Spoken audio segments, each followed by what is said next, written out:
नमस्कार, आप देख रहे हैं यूटीसी न्यूज़। आज हमारे साथ एक खास मेहमान जुड़े हैं, सुनील शाह। सुनील शाह एक बिजनेसमैन हैं, उद्योगपति हैं। उनका जो मैन्युफैक्चरिंग की बात करें तो वो कैटल फीड के व्यवसाय में पिछले कई सालों से काम कर रहे हैं। आज हम सुनील शाह से इस व्यवसाय के बारे में, कैसे शुरुआत हुई, अभी इसका मार्केट क्या है, और जो आजकल के जो युवा हैं, यदि वो किसी को किसी बिजनेस करना चाहते हैं, स्टार्टअप करना चाहते हैं, तो उन्हें ये क्या सलाह देंगे, इन सारी चीज़ों पर आज हम बात करने जा रहे हैं। हमारे साथ हैं सुनील जी। सुनील जी, आपका बहुत बहुत स्वागत है हमारे इस नमस्कार। यूटीसी न्यूज़ में। सुनील जी, सबसे पहले जो मैंने कहा कि कैटल फील्ड में इतने सालों से आप हो, सबसे पहले तो हम यही जानना चाहेंगे कि ये फील्ड क्या है और कैसे आपकी एंट्री हुई।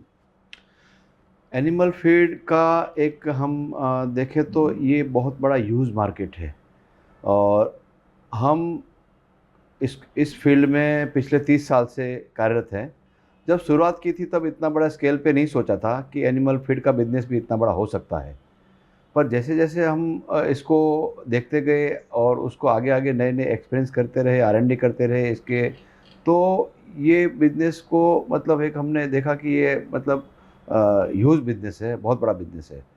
आज की तारीख में हम एक छोटा-सा एक अंदाज़ से कैलकुलेशन मैं आपको समझाता हूँ कि ऑल ओवर इंडिया की पॉपुलेशन आज 140 करोड़ देशवासी है अपने पास, और इन देशवासियों को जितना दूध चाहिए ऑल एन एवरेज, और इसके सामने अपने पूरे देश में छोटे-बड़े जो काऊ, बफेलो और दूध देने वाले जितने भी अपने पशु हैं, उनकी संख्या गिने तो 20 से 25 करोड़ की एवरेज एक मतलब 2022-23 के आंकड़ों पे ये है आधारित।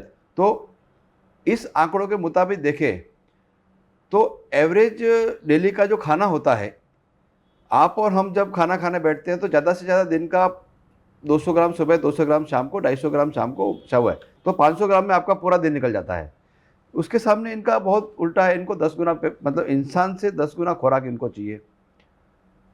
तो एक हम सोचे कि इंसान से 10 गुना खुराक इनको चाहिए, तो इसका मतलब हुआ कि जब इंसान की जो पॉपुलेशन है उसको 10 टाइम में डिवाइड कर दें तो इक्वल जो होता है उतना उतना खाना, जितना इंसान को चाहिए उतना का उतना खाना। तो ये मार्केट जो है वो जितना एनिमल फूड बिजनेस है उतना ह्यूमन फूड बिजनेस है, तो दोनों इक्वलिटी दोनों की सेम है।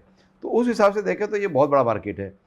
एक हमने अभी अभी सर्वे किया था कि how many dogs in India, तो इंडिया में, और वो भी जो पालतू डॉग जिसके हम अच्छे से घर पे रख रखाव कर, नॉन स्ट्रीट डॉग की बात नहीं कर रहा हूँ मैं, तो उसका एक हमने ऐसे ही अंदाजा लगाया था कितने होंगे, मतलब कोई अंदाजा नहीं लगा पाया।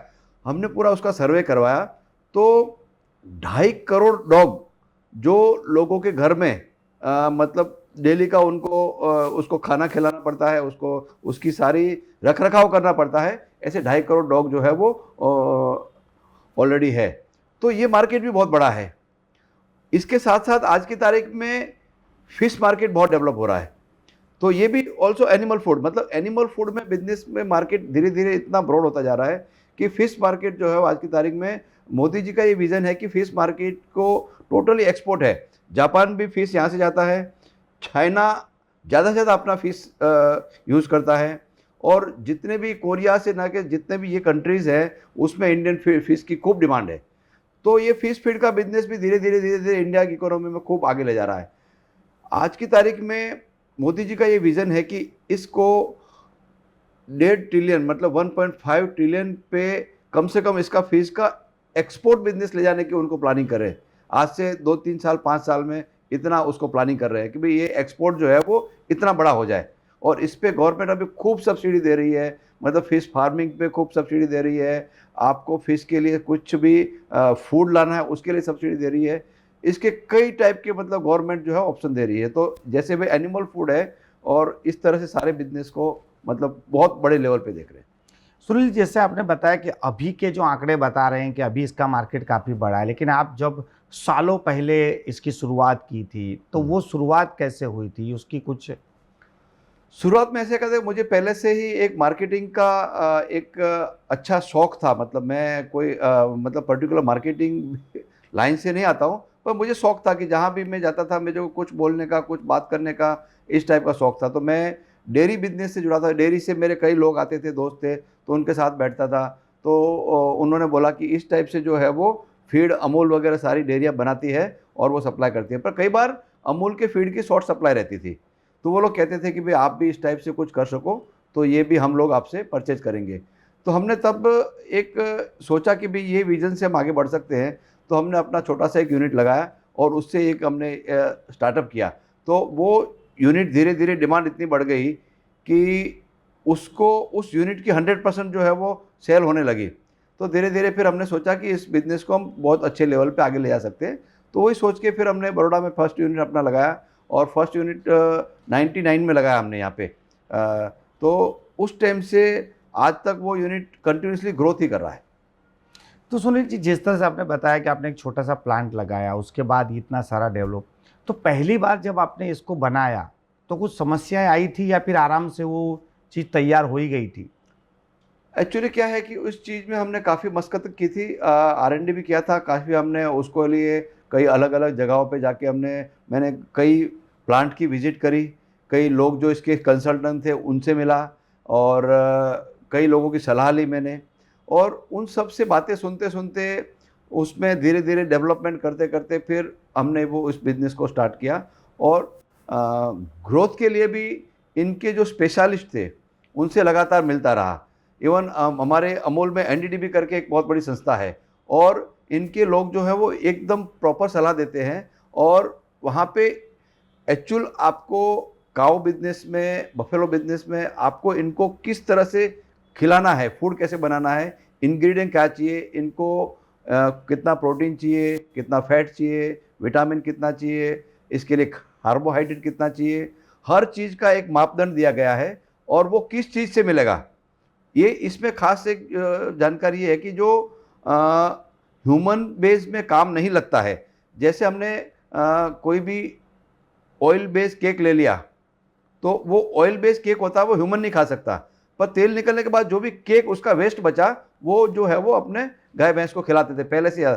पर उस केक में से कितना प्रोटीन मिलेगा, उसको कैसे कितना यूज़ करना चाहिए, उसमें से अपने को विटामिन कितना मिलेगा, फैट कितना मिलेगा, ऐसे ऐसे करके 16, 17, 20 आइटम मिक्स करके उसको प्रोटीन, विटामिन और मोलासिस वगैरह मिक्स करके उसको बनाते थे। और उसको प्रॉपर मतलब कह सकते हैं कि फुल डाइट, एक गुजराती थाली को उसको कह सकते हैं कि उसमें दाल भात रोटली साग सब खाते हैं, उसमें सब मिलता है। उसी तरह से ये रेडी टू ईट बना के पूरा उसको पिरोसा जाता है और वो जो खिलाने से उसको और कोई खिलाने की ज़रूरत नहीं पड़ती फिर। लेकिन सर, हमने जिस तरह से देखा है, बरसों की एक परंपरा रही है कि यदि घर में पशु होता है तो वो क्या तो गीली घास खाते हैं या सूखी घास खाते हैं। तो ये जो कैटल फीड, जो फूड का जो आप लाए कॉन्सेप्ट, ये आया कॉन्सेप्ट, तो लोग ये भी कहते हैं कि ज़्यादा दूध के लिए ये यूज़ होता है, जानवर को ये हानिकारक हो सकता है, ऐसा कुछ है? नहीं, एक्चुअली ह्यूमन जैसे पहले हम कई कई सालों पहले कहते थे कि इंसान बंदर था। तो बंदर आज की तारीख में भी क्या खाते हैं, पेड़ों पे आप देख रहे हो, वो पत्ते तोड़ के खाएंगे या कुछ ऐसी चीज़ें खाएंगे जहाँ से उसको अच्छा अच्छा लगेगा, या फल खाएंगे। तो पहले हम लोग भी इसी तरह का मतलब ये फल फूल और ये सब खाते थे। धीरे धीरे जैसे अपने को समझ आई तो उसको हमने अच्छे से उबाल के खाया।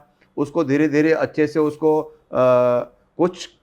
उसको क्रियान्वित किया कि भाई इस चीज़ को पका के खाने से उसको अच्छे से पाचन शक्ति में अपने को रहते। तो सेम मतलब इसमें भी वही नियम लागू होता है कि जैसे जैसे लोगों को पता चला कि भाई हम लोग अगर सब कुछ इस तरह से खा सकते हैं उसको तैयार करके, तो गाय भैंस को भी उसी तरह से खिलाना चाहिए। एक्चुअली उसको चाहिए क्या, जैसे ह्यूमन बॉडी में चाहिए अपने को ज़्यादा से ज़्यादा प्रोटीन चाहिए, तो प्रोटीन अपने को कितना % चाहिए दिन में, कैलोरी कितनी चाहिए उसमें हम कहेंगे भाई फैट इतना खाना चाहिए। उसी तरह से कैलकुलेशन बना के एक फीड बनाया गया कि इतना फीड देने से उसकी जो शरीर की मात्रा है वो एक स्ट्रॉन्ग रहती है, उसकी कोई वीकनेस हो तो वो नहीं रहती है, शरीर में कोई रोग प्रतिकार मतलब शक्ति पैदा करनी हो तो वो आ जाती है। तो ऐसे सारे मतलब सोर्स निकाल के ये सारा कुछ उसका एक मिक्स बना के उसको दिया जाता है, और वो खिलाने से उसको जो है आपने जो हरे चारे की बात करी, हरा चारा भी खिलाना ही चाहिए, क्योंकि अपने जैसे कहते हैं कि सलाद खाते हैं साथ में, थाली तो खाते हैं, थाली के साथ ककड़ी सलाद वगैरह खाते हैं ना, तो वो हरा चारा है, वो उसके लिए सलाद है, वो कंपलसरी है, क्योंकि उसमें भी कई नेचुरल चीज़ें मिलती है, और फीड से जो है वो उनको खाना मिलता है। तो ये दोनों चीज़ें मिक्स होती है, तभी वो प्रॉपर रिजल्ट दे पाता है, तभी उसका मिल्क जो है वो एकदम प्योरिटी ज़्यादा बढ़ती है उसमें। सर जैसे आपने बताया कि इतने जानवर हैं और इतना फूड का कंजम्पशन है, तो इस समय यदि हम इस पूरे सेक्टर की बात करें, डेयरी सेक्टर जो इससे पूरा जुड़ा हुआ है, पशुपालन का सेक्टर जुड़ा हुआ है, तो भारत कहाँ है, विश्व कहाँ है, उस विश्व में हम कहाँ हैं? भारत आज की तारीख में नंबर 1 पे है मिल्क प्रोड्यूसर में। Milk producer India is number 1, और मिल्क के साथ-साथ फीड बिज़नेस में भी इंडिया नंबर 1 पे है आज की तारीख में। कई मल्टीनेशनल कंपनियां इंडिया का मार्केट देख रही है, और आज की तारीख में ड्यूज़ है, कारगिल है, और इसके लगती कई कंपनियां जो है वो इंडिया मार्केट में आ चुकी है, और वो अपना फूड प्रोडक्शन करके मार्केट में ला रही है। और आने वाले भविष्य में भी हम देख रहे हैं कि 20-25 कंपनियां और लाइन लगा के खड़ी हैं जो इंडिया में एंट्री लेना चाहती है, और वो देख रही है कि ये बिज़नेस जो है वो बिलियंस ऑफ रुपीज़ का है, और इसमें अच्छी इकोनॉमी उनको दिख रही है आज की तारीख में। तो सर ये जैसे आपने बताया कि मल्टीनेशनल कंपनियां भी आ रही हैं, अब सवाल ये उठता है कि ये जो फूड तैयार कैसे होता है, तो हमारा जो खाना है वो तो हमें पता है कि कैसे तैयार होता है, मगर इनका जो खाना है वो कैसे तैयार होता है, क्या क्या उसमें मेहनत लगती है? जो भी रॉ मटेरियल आता है, इंग्रेडिएंट्स इसके होते हैं, वो पहले से इसकी फार्मूला फिक्स हो जाती है कि ये इतना इतना परसेंटेज इसमें डालना है, और वो फार्मूला के हिसाब से एक बहुत बड़ा प्लांट होता है जिसमें साइलो लगे हुए होते हैं। वो अलग अलग साइलो में वो रॉ मटेरियल पहुंच जाता है, और वो रॉ मटेरियल 16 साइलो होते हैं, उसमें से अलग अलग तरह का जो रॉ मटेरियल रहता है वो ऑटोमेटिकली सब में जितना चाहिए उतना उसकी मात्रा में कंप्यूटराइज सिस्टम से उसको निकाला जाता है। भाई पर्टिकुलर ये चीज़ 40% डलनी है तो वो 40% निकलेगी, और 1% जो चीज़ डलनी है वो 1% ही निकलेगी। वैसा पूरा सिस्टम सेट किया जाता है, और वो पूरे एक ही बंदा कंप्यूटर में बैठ के पूरा प्लांट जो चलाता है, वो पूरा उस तरह से मतलब उसका करता है मैनेज, और उसको पूरा ग्राइंडिंग सिस्टम में ले जाता है, उसको पूरा ग्राइंड करके एक जैसा पाउडर फॉर्म बना के उसको मिक्सर में लाते हैं। मिक्सर में जो होता है वहाँ पे मोलासिस मिक्स होता है। मोलासिस जो होता है वो अपना शुगर मिल का वेस्ट है, तो शुगर मिल का वेस्ट जो मोलासिस होता है वो उसको बहुत ही अच्छे से उसको मतलब मिक्स करके एक लिक्विड फॉर्म में बना देता है उसको। फिर उसको पूरे प्लांट से अलग अलग जगह से उसको फॉर्मेल करके पैलेट मिल में उसको लाके स्टीम बेज मतलब उसको पूरा पकाया जाता है, स्टीम देके स्टीम के अंदर पकाया जाता है, और उसके बाद उसको बाहर निकाला जाता है। तो एकदम गर्म 2800 डिग्री गर्मी में से वो निकलता है पक के फिर, और उसके बाद उसको कूलिंग सिस्टम में ले जाया जाता है। कूलिंग सिस्टम में वो एकदम कूल हो जाता है, ठंडा हो जाता है, और ठंडा होने के बाद उसको पैकिंग सिस्टम में आता है। पैकिंग होने के बाद वो मार्केटेबल होता है पूरा। तो सर ये रॉ मटेरियल में चीज़ें क्या क्या इस्तेमाल हो रही हैं?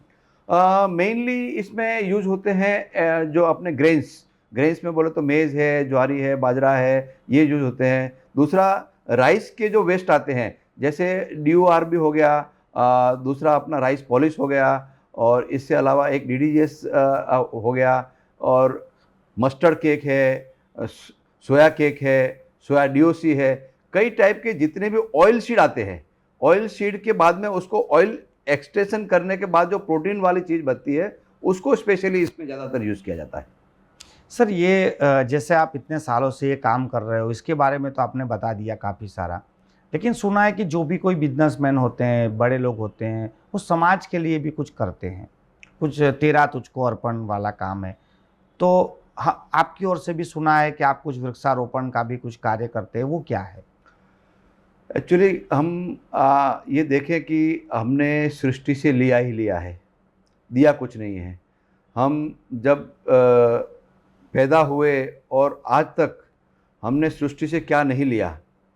पानी हमको कुदरत ने दिया, हवा कुदरत ने दी, और पेड़ की छाँव कुदरत ने दी, हमको धरती पे पाँव कुदरत ने रखने दिया।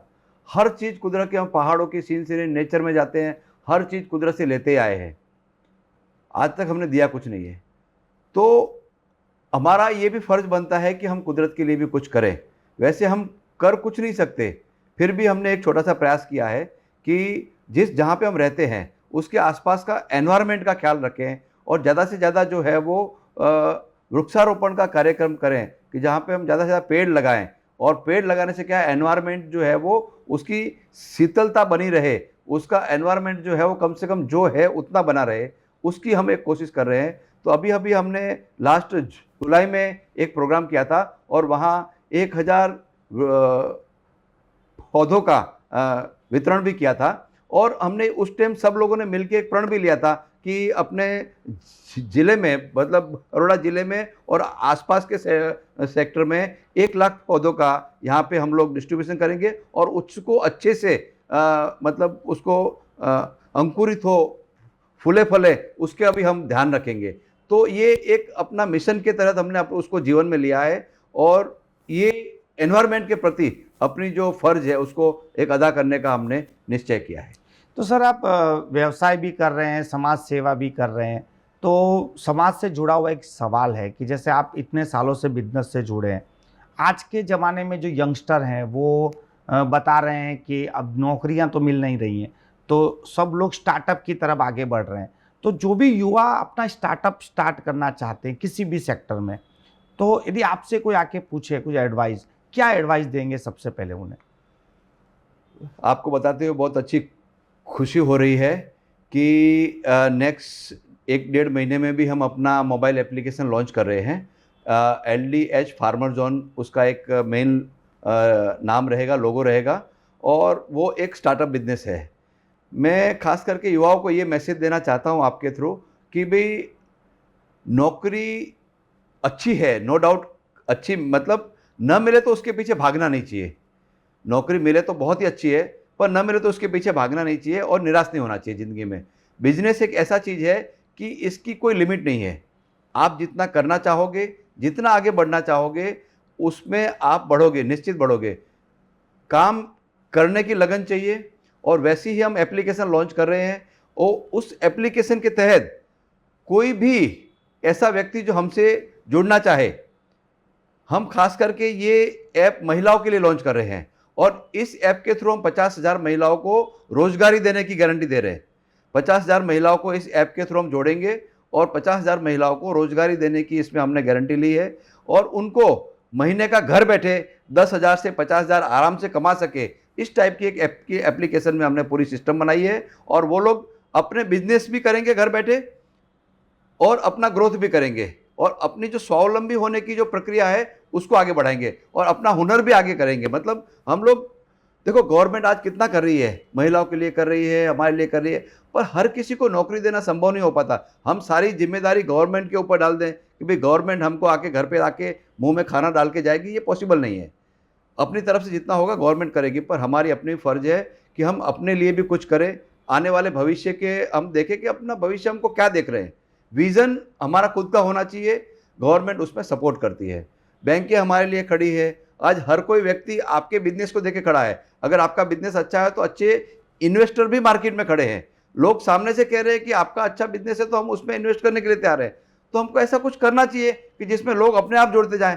आप देखो, आज आईपीओ की भरमार लगी हुई है और कोई आईपीओ 10 गुना 100 गुना से कम मतलब फुलफिल होता ही नहीं। आप पूरा का पूरा 100 गुना अब सब्सक्राइब हो रहे हैं, तो लोग पैसा दे रहे हैं ना, इसकी मतलब है। तो अच्छा बिजनेस हो तो उसमें किसी को भी कुछ कहने की जरूरत नहीं है। और स्टार्टअप में तो खास करके मैं कहता हूं कि जिस स्टार्टअप में आज युवाओं ने इन्वेस्ट किया था थोड़ा बहुत स्टार्टअप करके, आज उनकी वैल्यू कई गुना है।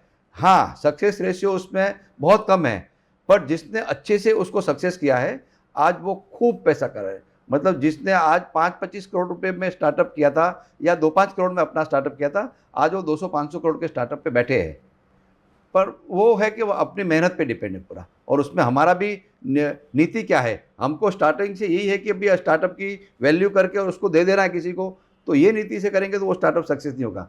हमको ये करना है कि अब मेरा बिजनेस है, मेरे बिजनेस को ग्रोथ करना है, उसकी वैल्यू आगे क्रिएट क्या होगी और उसके बाद क्या होगा, वो अभी से उसका विजन देखने की जरूरत नहीं। हमको ये देखना है कि हमको हमारा बिजनेस करना है और बिजनेस को ऊंचाई पे ले जाना है। ये अगर हम चलेंगे विजन से तो हम 100% ग्रोथ करेंगे। बहुत बहुत धन्यवाद हमसे बातचीत करने के लिए। ये थे सुनील शाह, जिनका कैटल फील्ड का बिजनेस है, काफ़ी सालों से कर रहे हैं। साथ ही साथ वो समाज सेवा के बारे में भी सोच रहे हैं कि महिलाओं को ज़्यादा से ज़्यादा रोजगार दिया जाए। डिजिटल वस्तु का इस्तेमाल करके वो उनको भी कुछ स्टार्टअप देना चाहते हैं। साथ ही साथ वो पर्यावरण की रक्षा भी कर रहे हैं, यानी एक साथ वो कारोबार भी कर रहे हैं, समाज के प्रति वो जो वफादारी है उन्हें भी निभा रहे हैं। और जो भी आज के युवा हैं जो कुछ नया कारोबार करना शुरू करना चाहते हैं, उन्हें भी वो सलाह दे रहे हैं कि यदि आप कोई भी कारोबार करते हो, उसमें मेहनत और लगन से काम करते हो, तो सफलता भी ज़रूर से मिलती है।